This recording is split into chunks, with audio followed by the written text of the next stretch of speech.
Bienvenidos a la familia de Broward Podcast, donde cada lunes, de la mano de nuestra host Adriana Carrera y sus invitados, escucharemos consejos y guías para disfrutar al máximo la vida desde el sur de la Florida. ¡Empecemos!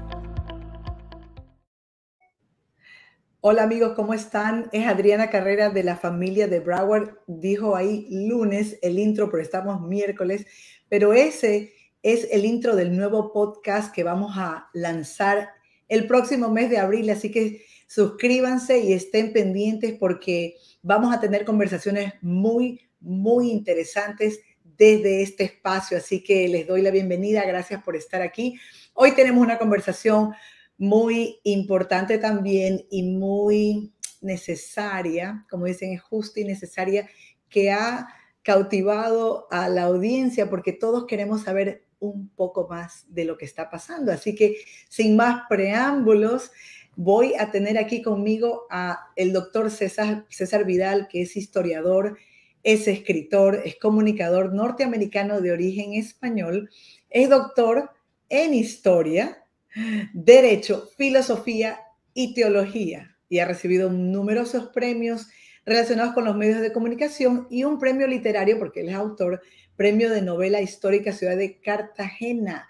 Bueno, nos quedaremos aquí hablando porque realmente tiene un currículum impresionante. El doctor Vidal, no es la primera vez que converso con él y le doy gracias, doctor, por darnos este tiempo. Sé que está cansado, sé que está viajando muchísimo, pero aquí estamos. Además, él conduce, si usted no lo sabe todavía, el programa La Voz, un programa de radio que lo escuchan millones de personas. Así que bienvenido, doctor Vidal. Un placer estar aquí. Vamos a aguantar, vamos a rematar el día con esto. Así es.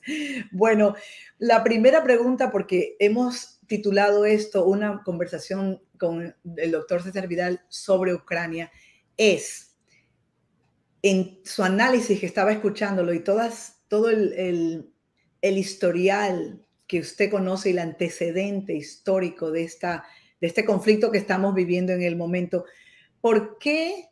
¿Cuáles son las razones reales desde su perspectiva por el cual Putin invade Ucrania? Bueno, hay dos procesos históricos que finalmente acaban confluyendo y acaban llevando a la intervención militar de Rusia en Ucrania. El primero es el hecho de que allá por los años 90, en 1991, la Unión Soviética se colapsa y Rusia pierde el 30% de su territorio, que se dice pronto, y el 40% de su riqueza nacional, pero inmediatamente antes del colapso de la Unión Soviética con Gorbachov e inmediatamente después con el gobierno de Boris Yeltsin, Estados Unidos y la OTAN o la NATO se comprometen a que no van a extender las fronteras de los aliados de la NATO ni una pulgada hacia el este. Ese es el término que utilizan exactamente y se lo prometen primero a Gorbachov porque se produce una reunificación de Alemania cuando cae el muro de Berlín en 1990 y efectivamente la NATO y Estados Unidos garantizan a Gorbachov que hasta Alemania es hasta donde llegan las fronteras de la NATO, que puede estar tranquilo, que no va a haber una extensión de la NATO.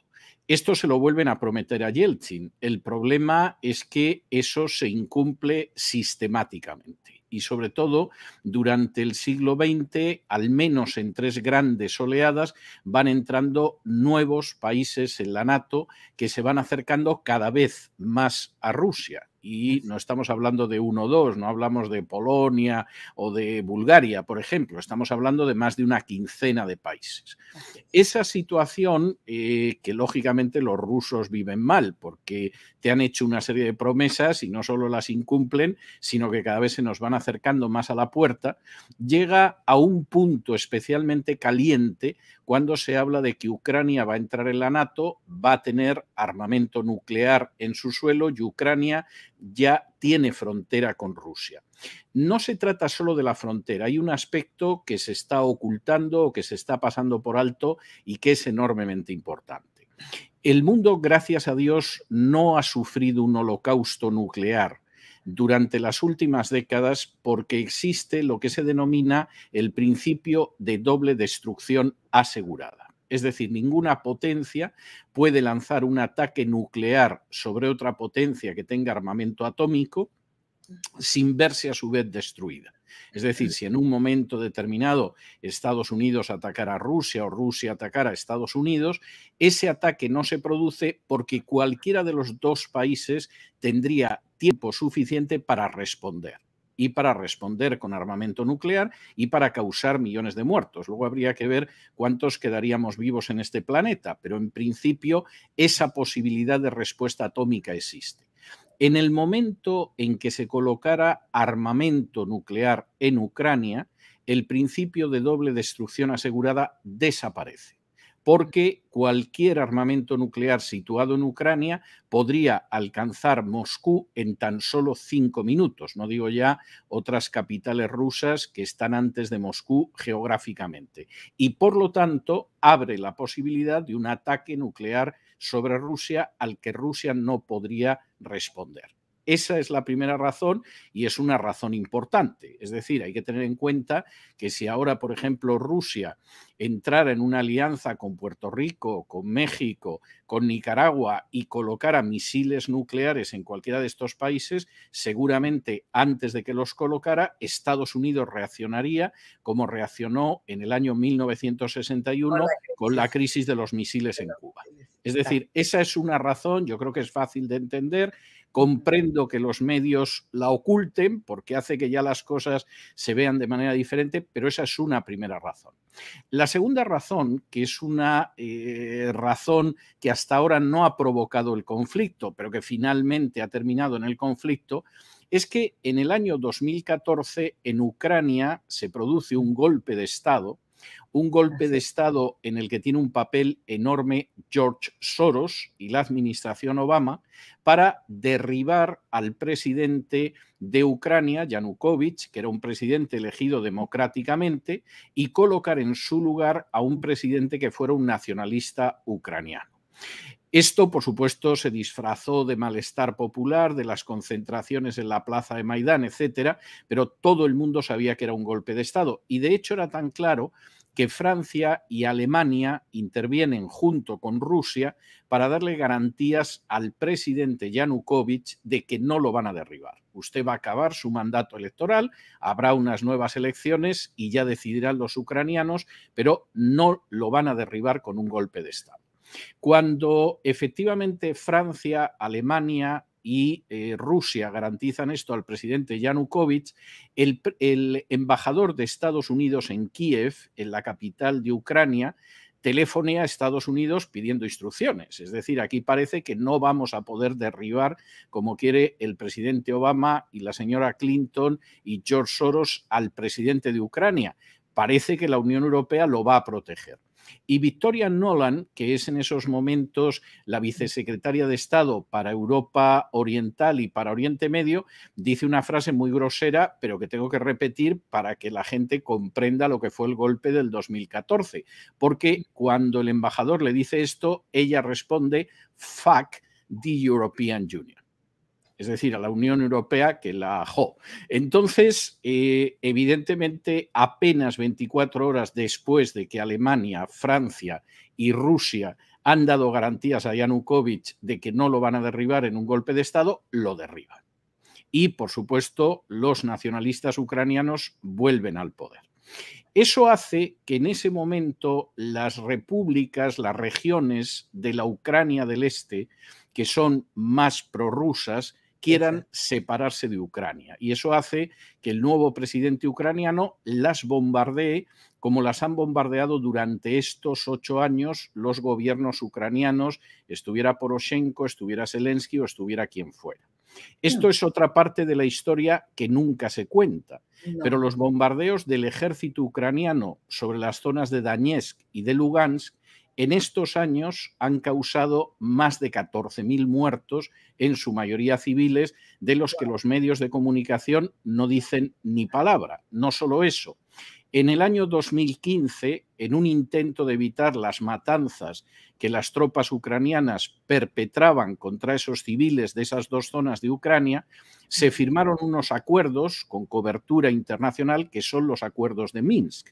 en los cuales Ucrania se comprometía, el gobierno ucraniano, a dejar de bombardear a esta pobre gente y a dejarlos utilizar el ruso en la educación, que era una de las pocas cosas que pedían. Es decir, déjenos usted utilizar en la escuela el ruso, no quiera imponernos el ucraniano, que a fin de cuentas lingüísticamente es un dialecto campesino del ruso, o sea, no es una lengua diferenciada.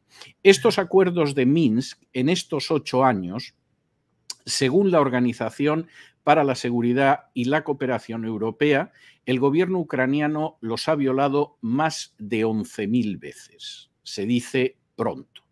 Cuando se produce la situación tensa de, bueno, Ucrania que no sueñe con entrar en la OTAN, que no sueñe con tener armamento nuclear, que no lo vamos a tolerar, y aquí se produce todo un juego diplomático en el cual Estados Unidos no consigue unir a todos los aliados europeos, porque muchos de los aliados europeos no quieren ir ni a la confrontación con Rusia y mucho menos a una confrontación para salvar a Ucrania, que es muy corrompida y que tiene un presidente que se llama Zelensky, que ha cerrado cadenas de televisión, ha encarcelado al jefe de la oposición que tenía hace más de un año, expropia a los adversarios de su gobierno, etcétera, cosa que también no suelen contarnos a este lado del mundo. Bueno, hay un momento en que Zelensky duda entre si tengo que llegar a algún tipo de acuerdo con Rusia y cumplir los acuerdos de Minsk o me puedo permitir ir más allá y empiezo a bombardear de nuevo a las repúblicas de Donetsk y de Lugansk. Las repúblicas se declaran independientes, piden la entrada en la Federación Rusa, piden que Rusia inicialmente reconozca su independencia, Rusia reconoce la independencia, Ucrania las bombardea y en un momento determinado, pues Putin reúne al Consejo de Estado, que fue la primera vez en que yo pensé que podía haber una invasión, es decir, yo pensé que realmente la intervención militar podía no producirse y iba a prevalecer la diplomacia. En el momento en el que Putin reúne al Consejo de Estado, yo estuve viendo ese Consejo de Estado en ruso, en directo, en televisión, cuando lo vi dije, bueno, aquí las posibilidades de que haya una intervención armada aumentan y efectivamente a las pocas horas Putin anuncia que va a entrar en Ucrania, que no va a ocupar Ucrania, pero que desde luego va a hacer una limpia y no va a permitir en absoluto que se produzca la entrada de Ucrania en la NATO y el hecho de que coloquen armamento nuclear en su suelo. De manera que hemos llegado aquí, resumiendo mucho, porque se ha sumado primero por un lado una cuestión de seguridad nacional de Rusia y luego todo el problema de que los nacionalistas ucranianos están intentando crear un país a su imagen y semejanza, lo que implica una situación muy complicada y no solo por los prorrusos de la zona oriental de Ucrania, sino porque Ucrania es una nación artificial y tiene población polaca en el oeste y tiene población húngara a la que también trata muy mal. De ahí que, por ejemplo, Viktor Orbán, el presidente de Hungría, se haya negado a mandar tropas y a mandar ayuda militar a Ucrania e incluso a que pase a través de su territorio, porque sabe cuál es la situación de los húngaros en Ucrania. Y en estos momentos, pues estamos en una situación en que ya los muertos de los dos bandos militares, porque civiles, a Dios gracias, parece que de momento hay muy pocos, pero los muertos militares de los dos bandos pues ya se suman por millares. Es decir, los rusos han podido tener un poquito menos de 1.000 muertos y aproximadamente unos 2.000 heridos, algo menos de 2.000 heridos. Los ucranianos andan por los 4.000 muertos y más de 6.000 heridos, aparte de perder más de 600 soldados que han caído prisioneros. Podría decirse que podría ser mucho peor, no cabe la menor duda, pero es que llevamos ahora mismo, no llegamos todavía a la semana de operaciones militares. Exacto. Y estamos hablando de muertos por miles en los dos ejércitos. Así es, doctor. ¿Y cuál sería la diferencia entre esta guerra, esta invasión y las otras que han sucedido en la historia? Porque esto no comenzó, como usted acaba de explicar, hace una semana. Esto tiene toda una historia. ¿Cuál sería en el contexto que estamos viviendo actual, con el presidente que tiene Estados Unidos, con la Unión Europea actual, inclusive con China? ¿Cuál sería la diferencia entre esta guerra y, por ejemplo, otras en las que Rusia Bueno, vamos a ver, este conflicto es un conflicto que tiene muchas caras. Es decir, tú me preguntabas por cómo hemos llegado aquí, yo he hecho un resumen lo más ajustado posible de las causas de cómo hemos llegado aquí, pero este conflicto tiene muchísimas más caras y hay que considerarlas. Es decir, quién gana y quién pierde en esta guerra, aparte de los pobres infelices a los que ya están enterrando. O los que han huido de su hogar, primero en el Donetsk y en el Lugansk porque los bombardeaban los ucranianos y ahora en zonas de Ucrania porque se acerca el ejército ruso, ¿no? Bueno, esos evidentemente son los perdedores de la guerra, pero luego hay otros perdedores y otros ganadores.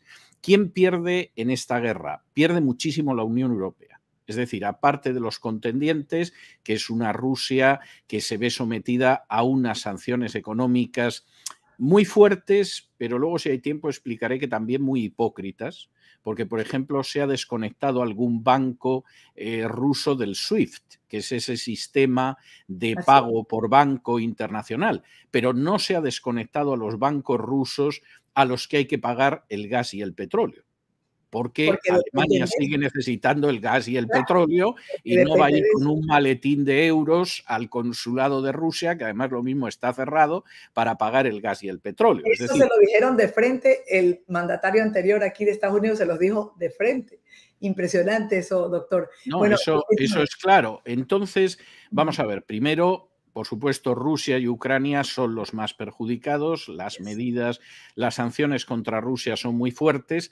Yo no tengo muy claro que esto al final le haga tanto daño como parece, porque hay muchas formas de salir de esa situación, incluso si a Rusia la hubieran expulsado totalmente del SWIFT, hay mecanismos de compra y venta que están fuera del SWIFT, o sea, no se acabaría el mundo por eso, y además Rusia el gas y el petróleo que no le venda a Europa se lo va a vender a China. De hecho, firmó hace unas semanas un contrato con China que, vamos, le va a vender hasta la última gota, o sea que en ese sentido las sanciones son duras, pero sobre su impacto final yo realmente no sería tan optimista en el sentido de que van a incidir como finalmente ponerla de rodillas. Esto me parece que es difícil. Ahora, ¿quién es la gran perdedora? La gran perdedora es la Unión Europea.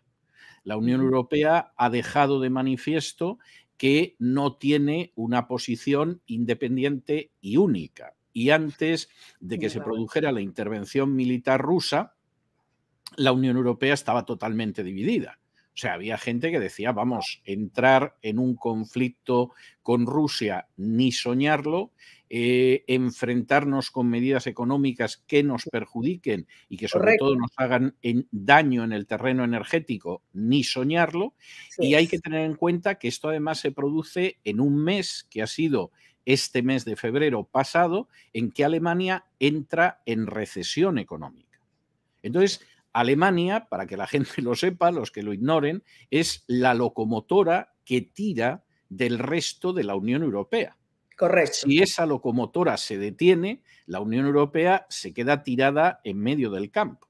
Correcto. Y entonces la Unión Europea esto lo va a pagar muy caro.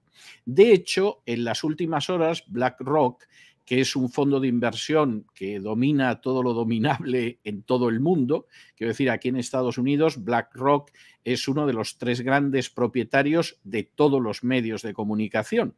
De manera que si alguien se pregunta por qué ciertas campañas de lavado de cerebro, de ideología de género y de agenda globalista avanzan tanto, pues no debería extrañarle, porque el 90% de los medios de este país y de otros países están en manos de solo 3 empresas, de las cuales una es BlackRock, y BlackRock señalaba hace unas horas, y yo le voy a dedicar el editorial de mi programa de La Voz mañana, que hay una serie de países de la Unión Europea que van a quebrar y que recomienda no invertir en la Unión Europea. Por cierto, entre los países que da por seguro que quiebran se encuentra España. De manera que la Unión Europea va a atravesar una situación curiosamente que puede ser peor que la de Rusia, y incluso el futuro del euro en estos momentos yo creo que está en el aire. No digo que vaya a desaparecer, pero evidentemente es un futuro que está en el aire.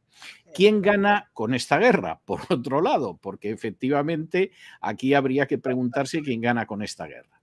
Bueno, en primer lugar ganan los grandes fabricantes de armas y de hecho esto antes de que se produjera la intervención armada, ya alguna de las grandes empresas armamentísticas de este país, que por cierto también forman parte de los propietarios del New York Times, del Washington Post, del Wall Street Journal, etcétera, se frotaban las manos diciendo que iba a haber un gran beneficio, porque ellos pensaban que esto al final acabaría en una guerra. De modo que, en primer lugar, los grandes fabricantes de armamento esperan un negocio tremendo y para que se haga una idea a la gente de lo que esto significa, se supone que Alemania va a comprar en los 2 próximos años 100.000 millones de euros en armamento.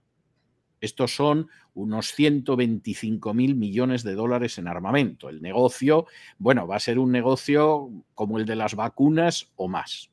Segundo, ¿quién más gana? Las empresas energéticas de Estados Unidos.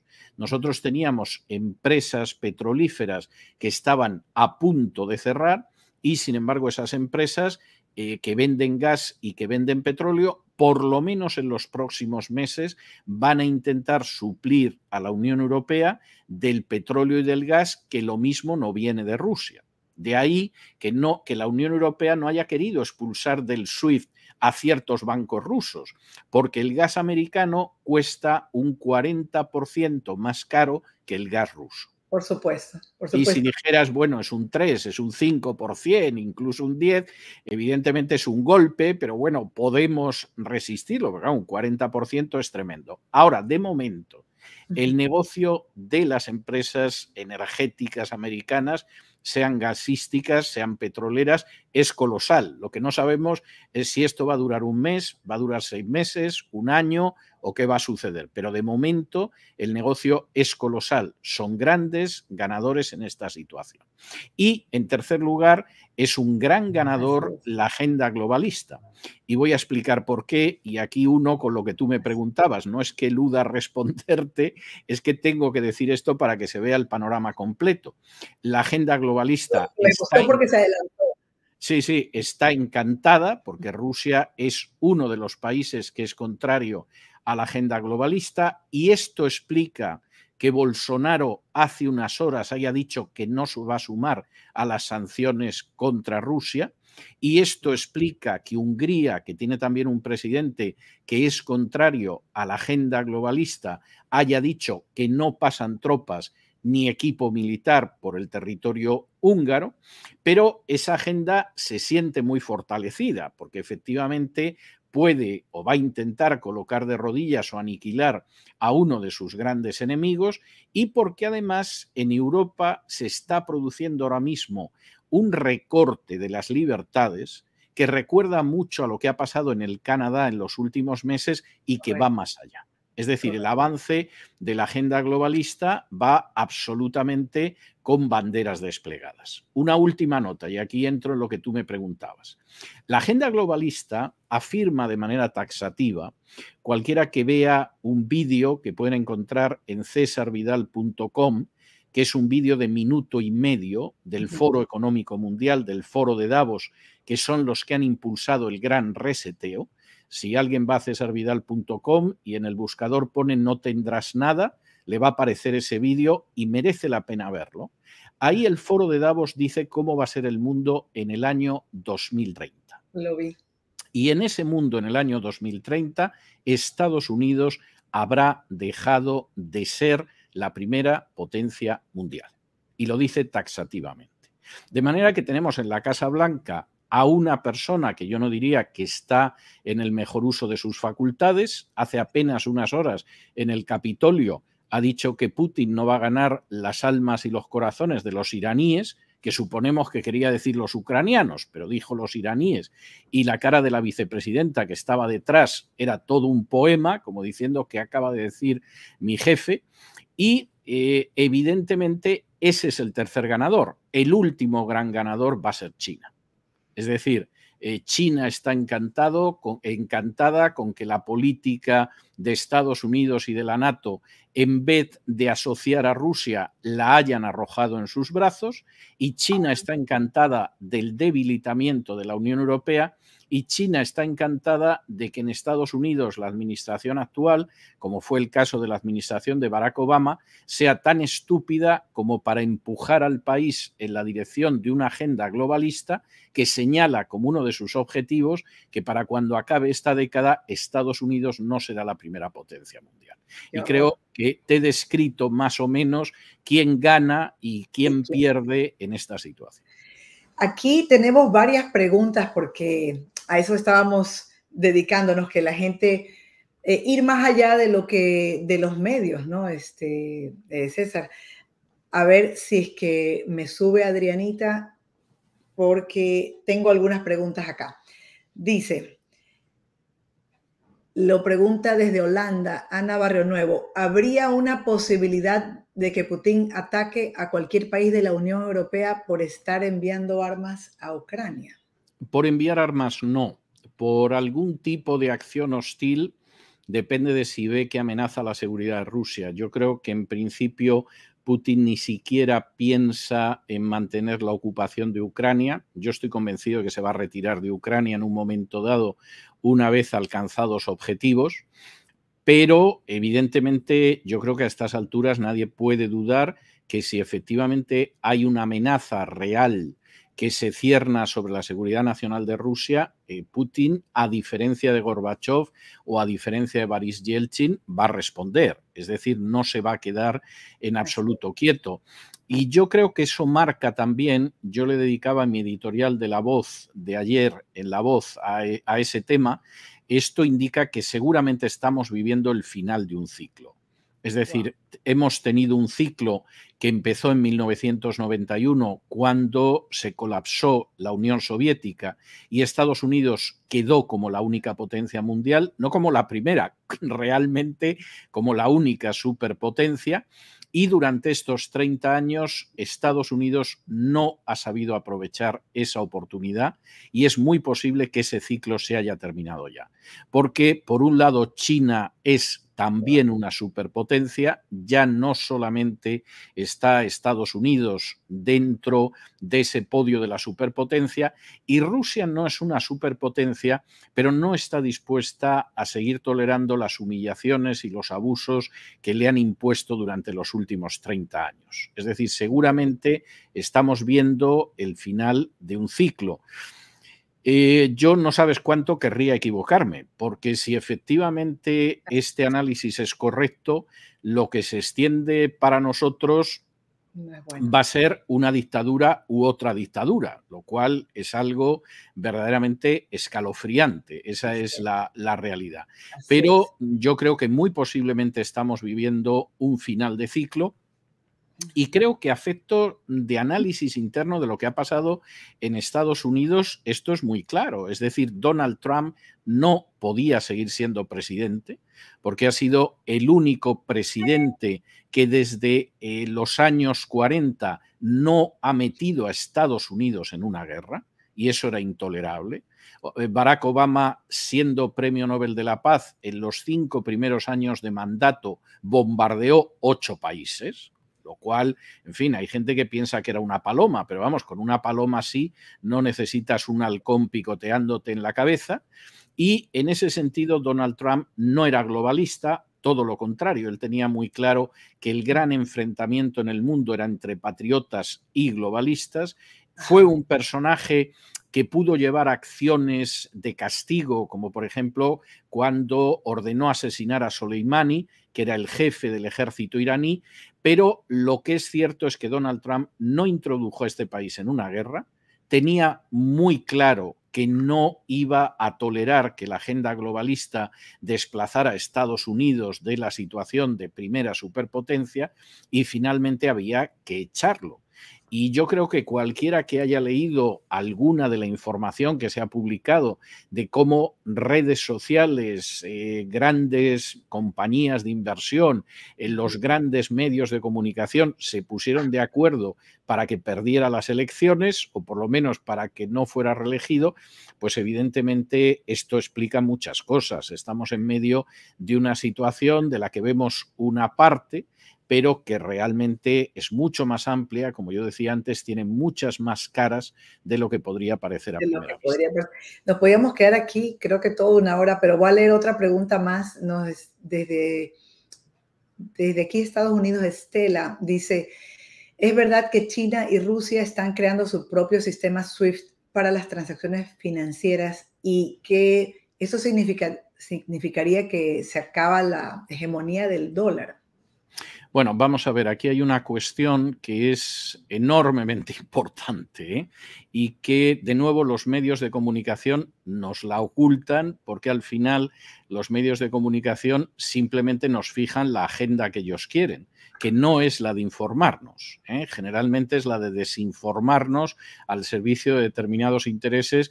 Y, por cierto, era el tema de mi editorial de hoy en La Voz, hablando de, por ejemplo, cómo no nos hablan nunca de 360 millones de cristianos perseguidos en el mundo ahora, de las cerca de 20 iglesias que se queman todos los días, a diario, de los 7...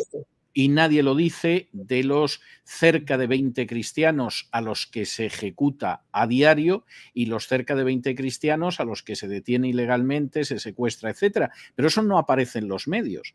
Y quisiera decir que, en términos de persecución, el colectivo más perseguido en el mundo no son los judíos. Los judíos van detrás de los cristianos. Increíble. En cuanto a persecución, bueno, ¿quién lo diría? Porque más que en los tiempos de la Biblia, ¿sí o no? Más que bueno, es así. O sea, bueno, de hecho, un informe reciente de Open Doors dice que el año pasado ha sido el de la mayor persecución contra el cristianismo de toda la historia.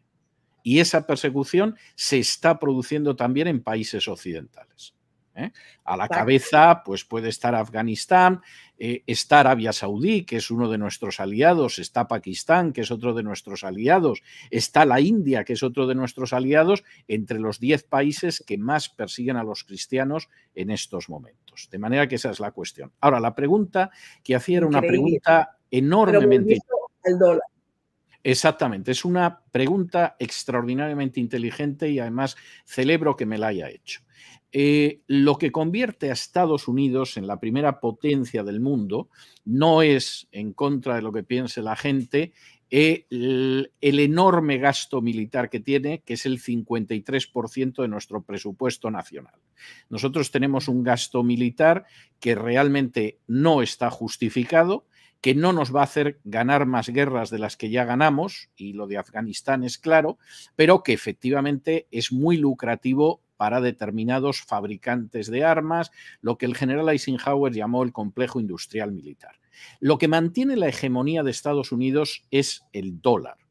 Y esa hegemonía de Estados Unidos empieza en la conferencia de Bretton Woods del año 44, en la que se diseña lo que va a ser el mundo después de la Segunda Guerra Mundial. La Guerra Mundial todavía no ha terminado, pero ya es clarísimo, con el ejército soviético ya dentro de Alemania, qué va a suceder con el Tercer Reich. Los aliados acaban de desembarcar en Normandía y se está creando el nuevo mundo.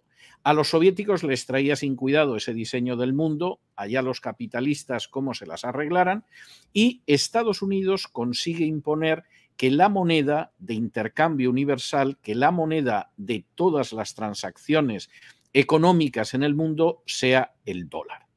Esto es algo verdaderamente extraordinario, porque eso significa que la deuda pública de Estados Unidos, que es escandalosa, es decir, si esa deuda, una deuda incluso muchísimo menor, la tuviera cualquier país, ya lo habrían declarado en quiebra y lo habría intervenido el Fondo Monetario Internacional, pero Estados Unidos no entra en quiebra porque esa deuda, al final, quien acaba quedándose con ella es el resto de los países, porque como el dólar es la moneda fuerte, efectivamente el dinero de todos los países acaba viniendo por aquí. Y yo invito a la gente a que se pase por el Doral, por ejemplo, para no irse muy lejos del lugar donde estamos, y ya sabemos dónde ha ido a parar el dinero de muchos venezolanos. Y quien dice venezolanos, pues en otro momento determinado podrá decir peruanos o podrá decir gente de cualquier otra parte del mundo. Y entonces eso permite que Estados Unidos tenga una deuda salvaje y tenga un déficit económico salvaje. Es el hecho del dólar. ¿Cómo van a combatir los rivales o enemigos de Estados Unidos eso? Creando un sistema en el cual el dólar ya no sea la moneda obligada de transacción. Y efectivamente, como apuntaba muy bien la persona que formulaba la pregunta, insisto, una pregunta muy inteligente, casi me atrevería a decir que es una oyente del programa de La Voz para abordar este tema, porque no lo suelen abordar los medios. La idea es que efectivamente en algún momento no solo China y Rusia, sino también la India, que es una grandísima potencia económica en estos momentos, van a ir yendo hacia un sistema monetario que vaya desplazando al dólar, no tiene que expulsar totalmente al dólar, pero el dólar sería una moneda más y calcularíamos las transacciones sobre la base de una canasta de distintas monedas. Si eso sucediera, realmente no solo es que Estados Unidos perdería su hegemonía, es que Estados Unidos se encontraría con problemas económicos muy graves, porque entre otras cosas, manejar la deuda ya no sería tan fácil como ha sido durante décadas en que la deuda se ha disparado con una alegría tremenda. Y hay varias preguntas que ahora mismo no tienen respuestas. Por ejemplo, la inflación que está sufriendo con la presidencia de Biden Estados Unidos. Esto es una especie de fiebrecilla que tenemos después de haber pasado un día en la playa, sin mucha prudencia, o por el contrario son los primeros indicios de que el dólar se encuentra enfermo. Pues esto no lo sabemos ahora. Pero que hay un plan para sustituir al dólar como la moneda de transacción universal única, y que ese plan no va a ser el año que viene ni al otro, pero es un plan que va funcionando y la idea es que a la vuelta de 10, 15, 20 años se llegue a esa situación. Eso no hay manera de negarlo, eso es obvio, y además yo creo que cualquiera que observe el tipo de trato económico que tiene China, no solo con Rusia, sino con otros países, se da cuenta a la perfección de que esa es la meta de China. Increíble. Bueno, vamos cerrando porque realmente nos podemos quedar aquí tanto tiempo. Estaríamos horas hablando de visto, cualquiera de estos temas, ¿no? Sí, de cualquier cosa. Quién gana, quién pierde, ya lo vimos el antecedente histórico. Aquí no estamos en favor de uno o de otro. Esto, como usted bien lo acaba de anotar, están vidas, miles de vidas perdiéndose. Entonces es un horror, la guerra es así. Al final, doctor, ¿a dónde cree que va a llevar este nuevo escenario geopolítico? Y que, como usted lo dijo, mediáticamente es una cosa impresionante, porque a la final las personas, como usted lo explicó, siguen a los conglomerados mediáticos. Gracias a Dios que tenemos en las redes todavía, aunque viene también la censura. Pero básicamente lo que quería cerrar es hacia dónde. Ya acaba de decir que la guerra va a prolongarse, pero Putin dijo que no va a aplastar el botón nuclear.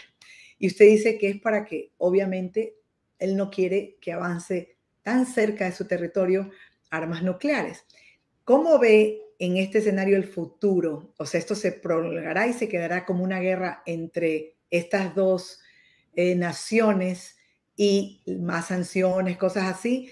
¿O esto desencadenaría muchos más problemas a nivel internacional y obviamente Dios no quiera una guerra nuclear? Él le ha dicho ya que no, pero no solo no está retrocediendo, está avanzando. Bueno, yo creo que Putin va a seguir avanzando hasta que consiga sus objetivos. Hoy se volvieron a reunir representantes de Ucrania y de Rusia en Bielorrusia para ver las condiciones y las exigencias, por decirlo de alguna manera, de Rusia son muy claras. Es decir, usted va a sacar a los nazis de Ucrania, que uno diría, ¿nazis en Ucrania? Pues sí, busquen ustedes el batallón Azov, con Z y terminado en V en Internet y verán que es una unidad del ejército ucraniano que son nazis, literalmente, que llevan cascos con la esvástica de los nazis y que adoran a los ucranianos que estuvieron en las unidades de las SS durante el Holocausto y la Segunda Guerra Mundial. Esta es una de las exigencias de Putin, no vamos a tolerar nazis en el país de al lado. La segunda exigencia es que Ucrania se convierta en un país que esté fuera de la política de bloques, como pasó, por ejemplo, con Finlandia durante la época de la Guerra Fría. Es decir, ustedes pueden negociar con quien quiera, etcétera, pero ustedes no pueden formar parte de un bloque que además sea hostil a nosotros, en ese sentido, nuclearmente. Y por supuesto, si el Donetsk y el Lugansk siguen dentro de Ucrania, ustedes por lo menos les van a dejar hablar ruso, porque no pueden privarles incluso de su lengua.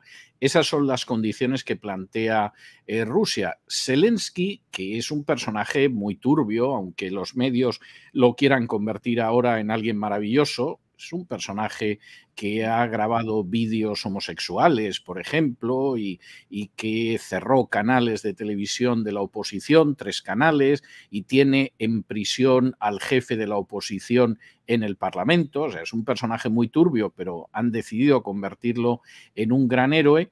Pues posiblemente Zelensky, si ahora mismo no le dijeran usted aguante que nosotros lo respaldamos, es muy posible que intentara llegar a algún acuerdo con Rusia. No sé cuáles serían los términos, pero yo supongo que se rendiría a la obediencia, a la evidencia, porque en estos momentos la guerra la está ganando Rusia por goleada.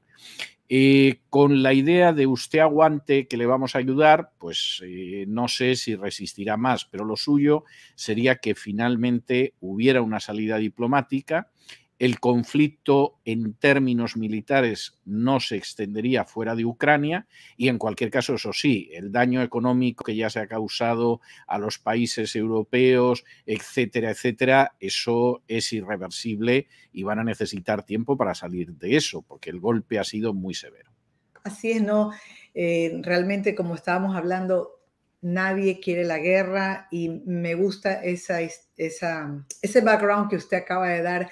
Yo me metí a la cuenta de Zelensky en Telegram y empecé a ver cosas desde 2020 o algo así. Él se presenta como un hombre de familia, hasta creyente, judío.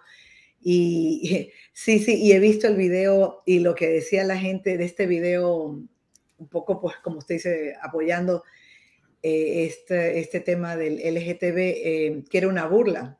Pero en fin. Hay algún vídeo peor, ¿eh? Hay un vídeo donde supuestamente está tocando el piano con el pene. Oh my God. Y entonces se le ve con los brazos alzados para que se vea que no toca el piano con las manos, está detrás del piano con los pantalones bajados y claro, con lo único que puede tocar el piano ya se lo imagina usted.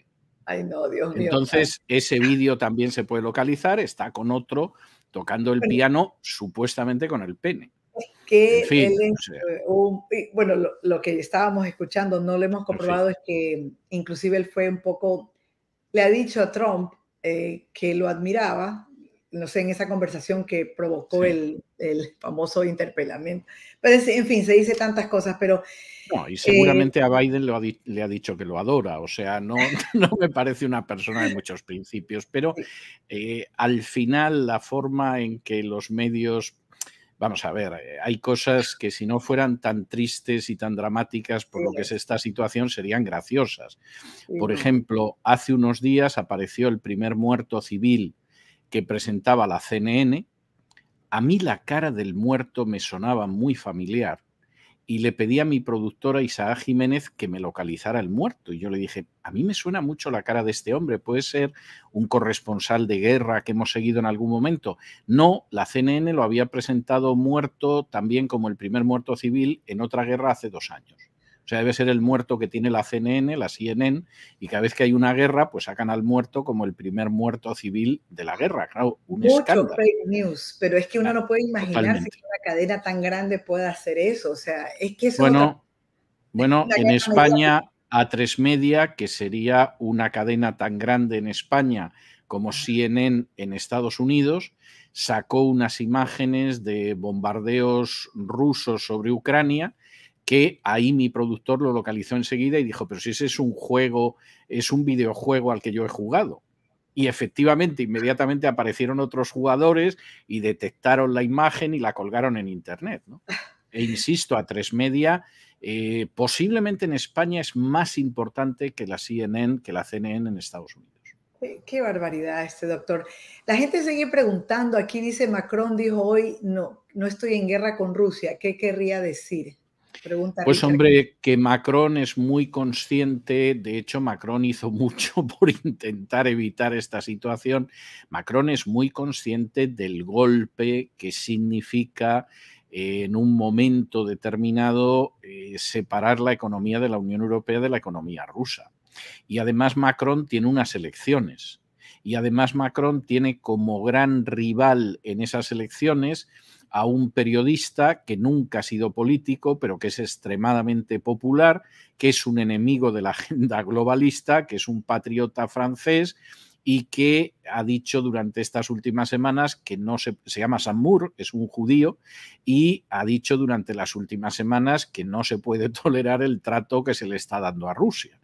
Entonces, claro, con Samur, que es tu especial rival, con unas elecciones francesas enfrente, con el daño económico que esto causa a Francia, porque uno de los países que BlackRock anunciaba hace unas horas que podía suspender pagos es Francia. Pues evidentemente Macron tiene que salir para decir yo me llevo bien con todo el mundo y arreglemos esto cuanto antes, que yo quiero que me reelijan. Exacto, ¿no? Bueno, doctor, vamos a cerrar por la noche de hoy. Yo sé que está usted en horas extras. Bueno, no veas, se ve que la adrenalina me ha animado hablando de estas cosas. Estoy ahora mejor que al inicio de la entrevista. Qué bueno, qué bueno. Pero es que seguiríamos aquí para terminar. Y lo que quería aclarar, porque que está muy bueno el chat también de este live, porque como usted dijo, hay muchos perdedores y aquí no estamos... Tengo una perra por ahí. Aquí no estamos defendiendo a nadie, sino que estamos preguntándole a usted los hechos. Pero bueno, doctor, aquí están sus redes. Gracias, no será la última vez, obviamente. Gracias por los que se conectaron, con los que preguntaron.